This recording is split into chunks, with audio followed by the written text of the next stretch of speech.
लाहौर के दबंग एसएचओ सैफुल्लाह न्याजी को गोलियां मारकर खत्म कर दिया गया। जिसने गोलियां मारी उस नौजवान का नाम है अदील, जिसने पुलिस को जो बयान दिया, यकीन जानिए उसको सुनने के बाद आप 2 साल पुराना सैफुल्लाह न्याजी साहब का एक केस याद करेंगे, जब सैफुल्लाह न्याजी साहब ने एक रिक्शा ड्राइवर को, बेगुनाह रिक्शा ड्राइवर को जेल भेज दिया था कि इससे मंशियात बरामद हुई है। हालांकि जो लोग मंशियात लेकर जा रहे थे वो भागने में कामयाब हो गए और मासूम बेगुनाह रिक्शा ड्राइवर को सैफुल्लाह न्याजी साहब ने गिरफ्तार करके जेल में डाल दिया और बाकायदा बाद में इंटरव्यूज में बताया भी कि मेरी मजबूरी थी। सैफुल्लाह न्याजी साहब कह रहे हैं कि मेरी मजबूरी थी इस रिक्शा ड्राइवर को जेल में डालना। अब जनाब हुआ कुछ यूं कि सैफुल्लाह न्याजी साहब चंद माह कबल शादमान में एसएचओ थे, आजकल बाबू साहब पोस्ट में इंचार्ज थे, जो कि रात की ड्यूटी करते हैं और रात की ड्यूटी करके सुबह घर वापसी होना। और बाबू साहब के करीबी किसी फ्लैट पे रहते थे कि फ्लैट के नीचे एक नौजवान जिसका नाम था अदील और मोटरसाइकिल का मैकेनिक था,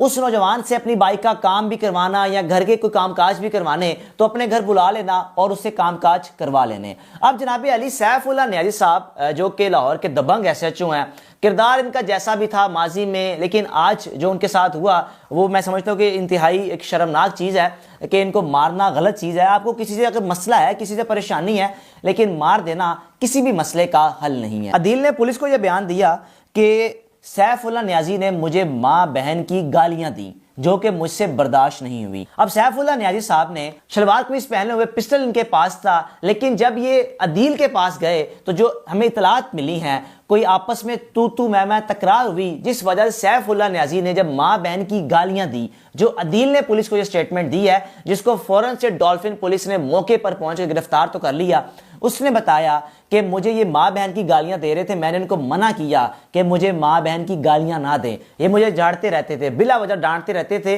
लेकिन जब माँ बहन पर बात आई तो मुझसे बर्दाश्त नहीं हुआ और इन्हीं के पिस्टल से, यानी कि जो सैफ साहब के पास पिस्टल होता था, इन्हीं के पिस्टल से इस नौजवान अदील ने सैफुल्लाह न्याजी को गोलियां मारकर मौके पर खत्म कर दिया। अब 2 साल कबल सोशल मीडिया पर एक बड़ा केस वायरल हुआ था जिसमें एक रिक्शा ड्राइवर जो कि लाहौर का था, वो किसी सवारी को लेकर जा रहा था कि रास्ते में जब चेक पोस्ट पर उसको रोका गया तो पीछे बैठा जो नौजवान था, यानी कि जो अपना सामान लेकर जा रहा था, वो तो फौरन से भाग गया। अब पुलिस को जब शक हुआ, पुलिस ने वो छोड़ा हुआ सामान जब चेक किया तो उसमें मंशियात थी। रिक्शा ड्राइवर ने कहा कि मुझे किसी भी किस्म का कुछ भी मालूम नहीं है, सिर्फ एक सवारी थी जिसने अपना सामान रखा, मैं इसको मंजिल तक लेकर जा रहा था, अब ये शख्स भाग गया, मेरा इसमें क्या कसूर है। तो सैफ साहब ने अपनी ताकत इस्तेमाल करते हुए इस शख्स को, आम आदमी को, बेगुनाह को जेल में डाल दिया था। अब जनाब डीआईजी ऑपरेशन फैसल कामरान साहब मौके पर पहुंचे, इस केस को वो खुद देख रहे हैं। जिस शख्स ने मारा वो तो गिरफ्तार हो चुका है और उसने स्टेटमेंट भी दे दी है कि जिस वजह से मैंने मारा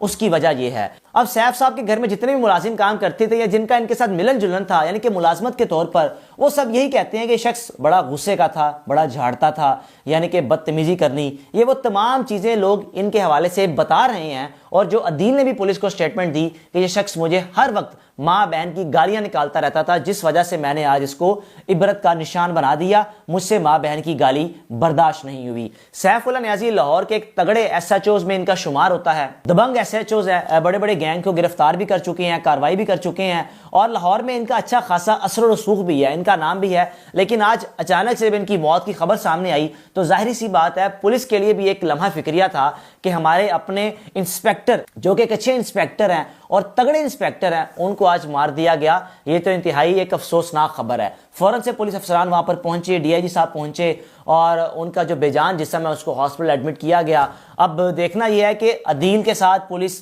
क्या कार्रवाई करती है। अदील ने तो फौरन से एतराफ़े जुर्म भी कर लिया, भागने का मौका ही नहीं मिला कि डॉल्फिन पुलिस शायद उस वक्त वहां पर गश्त कर रही थी कि फौरन से डॉल्फिन पुलिस ने मौके पर पहुंचकर गिरफ्तार कर लिया। मेरी पुलिस अफसरान से भी गुजारिश है कि खुदारा खुदारा खुदारा, जब आपके पास ताकत होती है उस ताकत का इस्तेमाल इस तरह करें कि आपको कोई बुरे अल्फाज में याद ना करे। हाँ, अगर मुजरिम किसी को आपने पकड़ा है उसके साथ आप कुछ भी करें, उसकी जो सजा बनती है उसको अदालत में पेश करें, लेकिन ताकत का इस्तेमाल करते हुए किसी कमजोर शख्स पर अपनी ताकत को इस्तेमाल करना यह सरासर ज्यादती है। लेकिन जिस शख्स के साथ हुआ, अदील के साथ, अदील के पास भी ये बिल्कुल इख्तियार नहीं था कि वो सैफ साहब को गोलियां मारकर हमेशा की नींद सुला दे। अगर किसी किस्म का कोई मसला था अदालत चले जाता, लेकिन बदकिस्मती से पाकिस्तान में अदलिया का निज़ाम भी ऐसा है कि लोग इतना मायूस हो चुके हैं, लोगों के ज़हनों में चीज़ बैठ चुकी है कि हमें अदालत से कभी इंसाफ मिल ही नहीं सकता, जो कि इंतहाई अफसोसनाक और लम्हा फिक्री है हमारे मुआशरे के लिए कि जब लोगों का यकीन इंसाफ से उठ जाएगा, अदालतों से उठ जाएगा, तो लोग खुद ही इंसाफ लेने की कोशिश करेंगे,